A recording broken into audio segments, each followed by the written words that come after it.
Hello, everyone. I'm Jennifer Kumar from Authentic Journeys. I'm here to help you learn a little bit more about the differences between bulleted lists and numbered lists.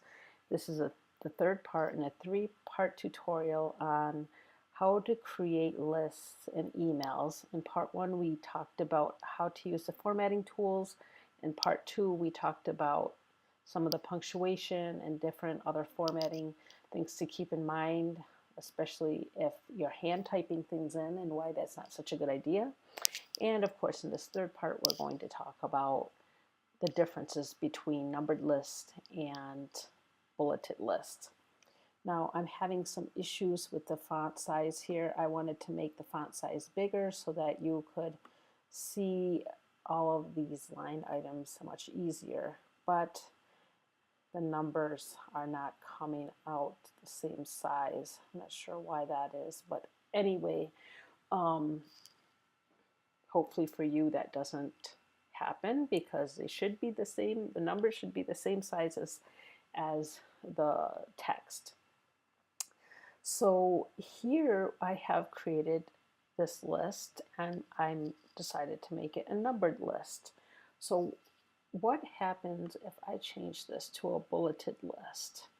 Does it have a different meaning? Yes, actually a bulleted list and a numbered list will have a different meaning. So a numbered list would have at least two meanings that I'm aware of, and if you know of any others, you can let me know. So here, one meaning of a numbered list could mean priority. So let's say I was sending someone to the grocery store to buy these foods for me, and I really need tour dal. That was the number one item. I need that more than anything, but I really don't need onions. So, actually, if the person that goes shopping for me doesn't buy these two things, I should be okay. But they must buy these four things because they're at the top of the list. I definitely need those things because they are listed by priority. Now, the other reason for a numbered list is maybe these are answers to questions from some other place. So somebody had asked a question like, number one was, what kind of dal do you use in sambar? Okay, tur dal. What do you temper in oil when you make South Indian food? Mustard seeds. Question number three, what kind of masala do you use to make sambar with? Obvious answer, sambar masala, and etc. So then when I open up their email, I could map these answers back to the questions much easier because it's number one, and then my question would be number one, etc. Okay, so how about if this was a bulleted list? What is the meaning of a bulleted list? So we have no priority. Anything could be done in any order, or anything could refer to anything, or maybe I need brinjal just as much as I need tur dal.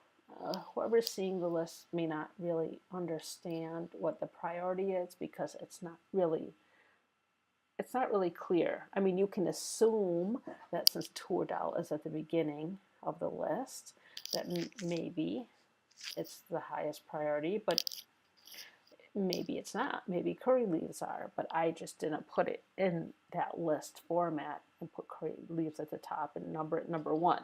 Now, obviously, in a casual environment, this might not make a lot of difference, but in a business environment, you want to assure that if you are using numbered list or bulleted lists, you have a clear purpose for that so that people understand your communication quickly and easily, and you get the response that you desire or the response that you're looking for.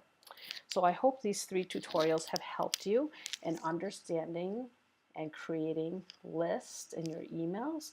I hope that they not only allow your readers to read your emails quicker, but that they are responding much quicker and with the type of responses that you're looking for.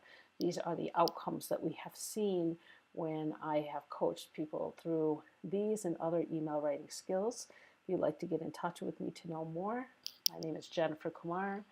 My website is authenticjourneys.info, and I'll link the email skills program to this video in the video description. Thank you so much for listening, and happy email writing.